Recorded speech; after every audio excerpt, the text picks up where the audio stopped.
Hello and welcome to Reportage with Danish bin Nabi. In today's segment of Reportage, I shall review a recently released book by founder and executive director of Polis Project, Suchitra Vijayan. The book is titled Midnight's Borders, A People's History of Modern India, which is published by the Westland Books. The book makes an important read for all those who want to understand the lives of the people living in the borderlands of India. Let's listen into Suchitra. Suchitra, the first thing that I would like to learn and understand from you is this. Why did the British leave this region in a quick manner, in a hurried manner, and by that dividing the land with it lives of millions of people? I think this is a question that historians have been working on and with for a really long time. And one of the books I would definitely think of and I would suggest people to read is Professor Nandita Sharma's book about empire and border making. And that book was, I was reading this book just as I was as I finished writing my own book. And I think her work actually really sheds light on the border making practices. And the border making practices was not just about decolonization or the British Empire or many empires leaving. What you really see as a result of empire and colonization and the departure of the British is also the idea of how the borders come into play to keep and create and control those communities that were colonized. And I think that's the first part of it. You see this not only the ideas of border making, dividing, remaking the land is something that's integral to ruling an empire. You see these conversations in Iraq. You see how Syria was made. You see this in Palestine, of course, within the subcontinent. But also it's a very interesting moment where there are British diplomatic documents where they talk about how the Kurds need to be disciplined and it's okay to aerial bomb them, and how these regions. And I think a big part of it was also administrative, but also understand that border making creates unequal citizens across the world, right? For a lot of us who are brown or black, who carry these colonial passports, travel itself, the idea of migration itself is a tax. What it creates is cheap labor, it creates inequality. And I think that's how one should think about the border making, but also how the departing forces left this region. At the start of your book, you also talk about the Durand Line, how the Pashtun population was divided into two, between British India. By that time, there was no India or Pakistan, between British India and the Russians. Actually, it was a buffer between the two. Kindly talk about, enlighten us about the Pashtun story that you have mentioned in your book. Right. I think one has to set context. I went to Afghanistan. I'm not a historian by training. I'm a lawyer. I worked on war crimes. I'm a researcher. I was particularly interested in understanding the war in Afghanistan, what happened post 9/11, the years that followed, the ways in which the populations, especially the Afghan communities, were treated. So for me, going to Paktika province and being embedded there, what one saw was a long history of empire and colonial rule playing out. And often the idea of thinking about the Durand Line came not out of an historical understanding, but I had to understand what the Durand Line in order for me to understand the present. Again, Durand Line is a line that was drawn during the height of the British Empire. You saw two empires expanding, and in some ways, Afghanistan was created into a buffer. But also, what is interesting about Durand Line was that there was actually no line. As I talk in the book, they were identifying markers, saying, and then that somehow, of course, when independence movement starts and then decolonization happens, of course, Afghans even today continue to question the validity of the Durand Line because this was not a line agreed upon. Again, I write in detail about the conversations that Amir has in terms of drawing this line. Of course, independent Pakistan today believes that that's a line that they inherited. In some ways, it's more than the making of the line. What we have to understand is the communities the line divided, the violence it unleashed, and the consequences that we are facing today because of these lines and how they were drawn. In your book, there is an interesting anecdote where you have talked about two friends, Ali and Jamshed, and how Ali got married to a Bangladeshi girl. It's actually the underlining theme is about the cross-border marriages. When it comes to Kashmir, somehow what I felt, here also we have these cross-border marriages where the ex-militants married the Pakistani wives, Pakistani brides. So it was sort of a missing on completely from a Kashmiri point of view. You haven't talked about this part, but you have talked about this Bangladesh and the Indian cross marriages. I didn't. The way the book, I think first, the book didn't have all of the stories, right? And I talk about this in the book as well. Not all the stories made their way into the book. We had to take a lot of these stories out, in some cases because it became unsafe, in some cases because because the book was written from, I started working on the book in 2013, and then the last of the travel happened in 2018-19. There are also parts of the book where the CAA protests are mentioned. So there's a really long period through which even writing about things became very unsafe. The second thing that I really wanted to do is that, so while I encountered a lot of these stories, not all of these stories made their way in. So I think that's the first thing. In Ali and Jamshed's story, I think the idea of border marriages was not so much that it was the border, in this case, as he says that Kay didn't even know that when the act of migrating, she was a very young person when she migrated, she didn't understand that the act of marriage and migration, she would lose her sense of identity, that she would not have a document to prove her existence or validity. In the case of Kashmir, they were not one, but there were so many stories because it's one of the places where I kept going back. At least in Kashmir, it was a place that I spent the most amount of time. By the end of it, there were so many stories that had collected, that had come my way, people that I had spoken to. And of course, there are some cases where people didn't want their stories to be told. And I think I should respect that as well. So the book is not a complete embodiment of everyone I encountered. In the case of Kashmir, this story that I was chosen, I think it was chosen because to tell what was happening in terms of the everyday life, the bureaucracy, the violence, parents not knowing the truth, how there are different versions of truth, and every single story, every single way that story is being told is to tell the current social fabric. Of course, there are other things. Of course, there are many, many more that were not discussed. And of course, maybe that'll happen in the future. I got your point, Suchitra. One more thing. Then in the subsequent chapters, when it comes to Kashmir, again, you have talked about Article August 5th, 2019, when the special status was abrogated. Again, the copy is not updated. What do you mean the copy is not updated? The article, the subsequent article on Kashmir, which is Kashmir Today, the revocation of Article 370. This article, you have not updated it in the book.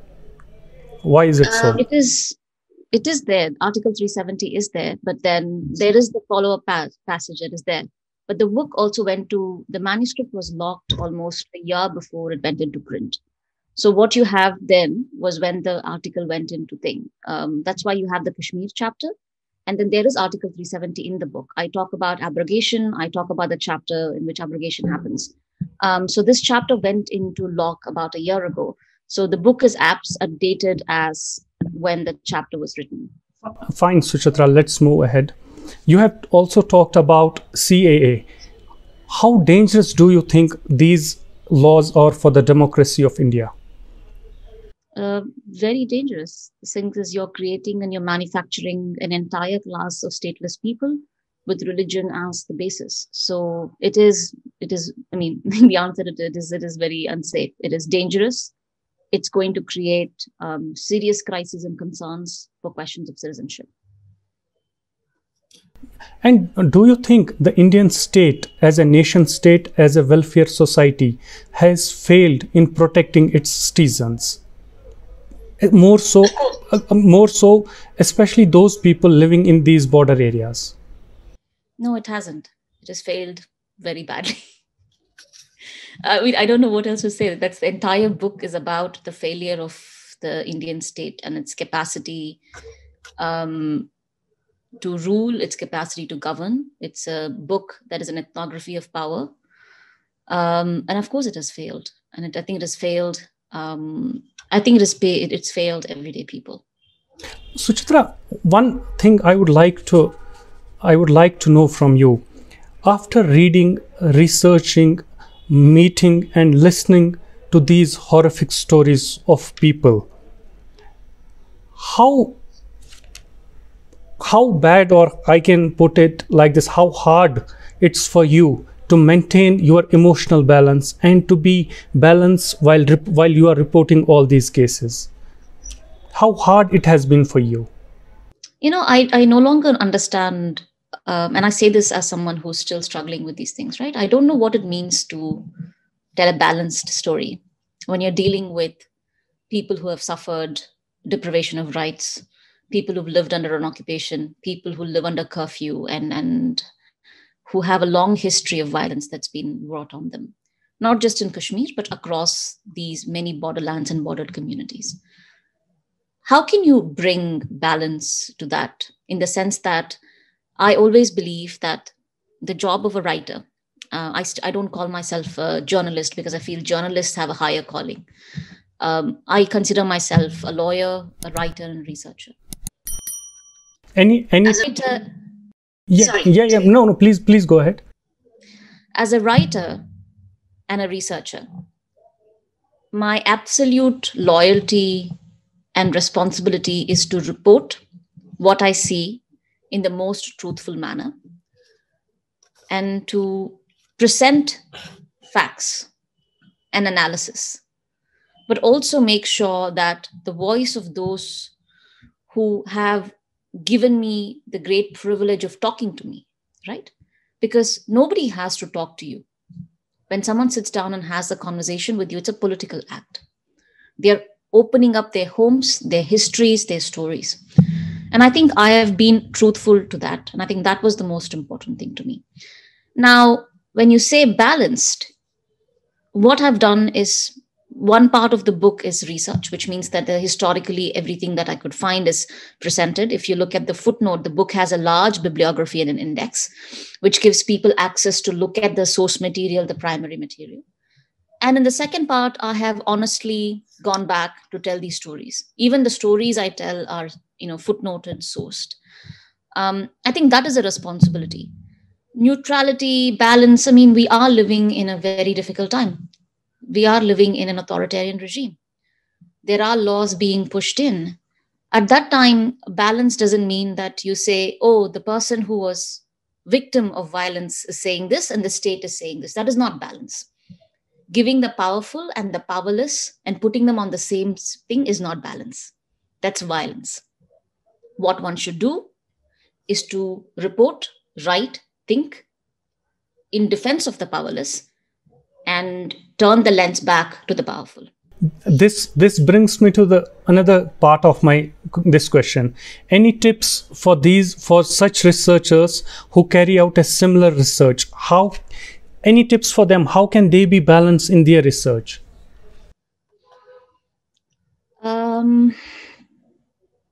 Learn from the community you're reporting from.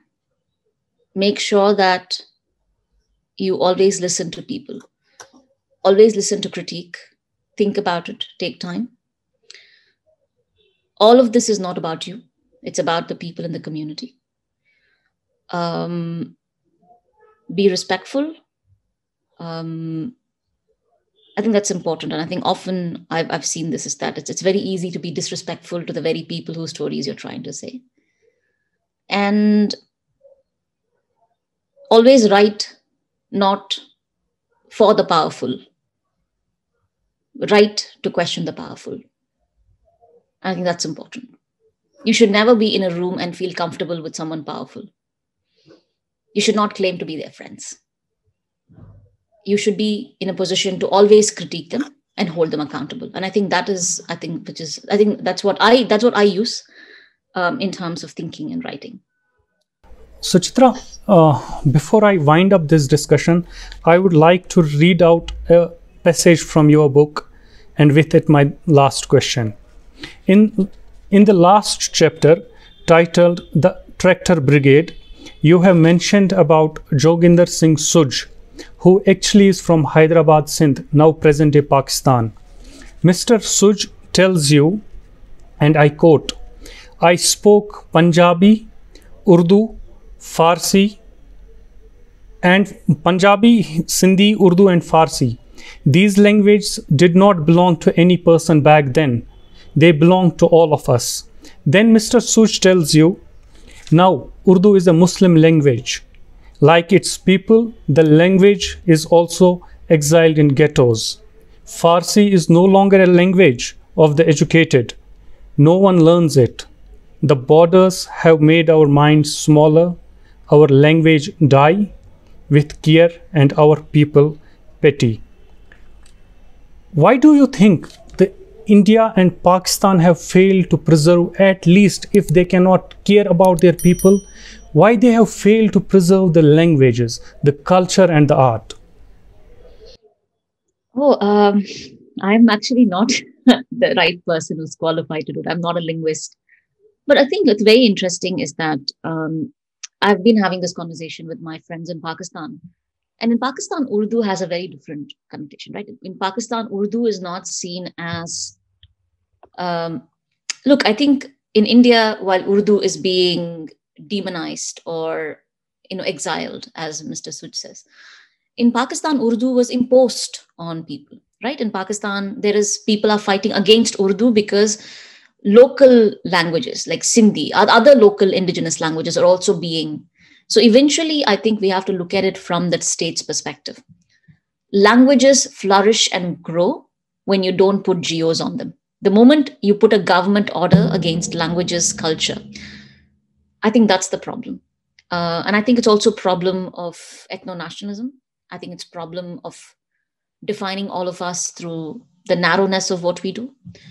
But again, as I said, I'm not a historian or scholar of linguistics. So I would basically say that there is much for us to preserve and much for us to fight for, including language and the histories that come with it.